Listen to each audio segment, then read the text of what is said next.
fait, l'association Tourette, elle a une vie très jeune puisqu'elle a à peine 2 ans et demi. Mais on a déjà fait des actions, heureusement, très très importantes. Et justement, l'action la plus importante qu'on fait, c'est on a institutionnalisé ces journées du patrimoine où on va sensibiliser les enfants, le public, à l'importance du patrimoine de notre ville.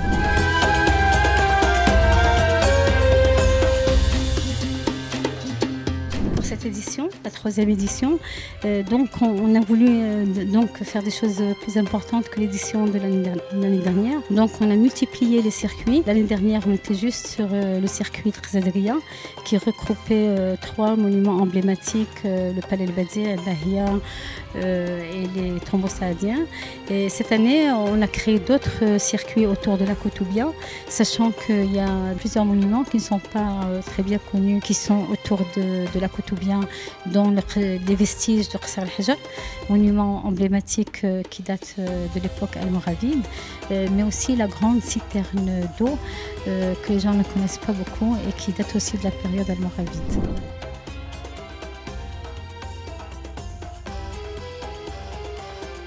L'Arpropa almoravide, depuis que j'ai commencé mes études, mes travaux sur le plan de sauvegarde de la Médina de Marrakech, c'est quelque chose qui m'a beaucoup interpellée, avec beaucoup de questionnements, des choses sans réponse. Et c'est pour ça que je parle de l'énigme de l'Arpropa almoravide. Donc j'ai fait plusieurs recherches qui m'ont permis d'ouvrir, disons, une nouvelle voie pour les chercheurs, pour dire que vraiment cette repas almoravide, elle a des similitudes avec d'autres repas dans d'autres villes arabo-musulmanes qui se trouvaient toujours à l'intérieur de la grande mosquée, mosquée gardienne de l'eau. Et toujours cette repas au milieu de la mosquée a un lien avec l'eau, avec la grande citerne d'eau. Et du coup, cette repas a vraiment une relation entre l'eau, le sacré et l'architecture que j'ai essayé d'expliquer dans mon livre.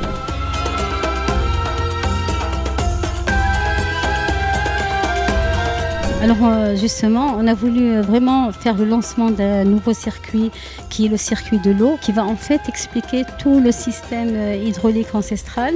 Et dans ce circuit de l'eau, on va aller voir des khtaras. On voit des khtaras que j'appelle les khtaras courtes, qui ont permis d'irriguer par exemple la Palmeraie. Et on a vu ce site emblématique de la Palmeraie dans un parc national de la Palmeraie. On a vu aussi une khatara longue qui permettait d'amener l'eau potable de la montagne jusqu'à la ville, environ 40 km.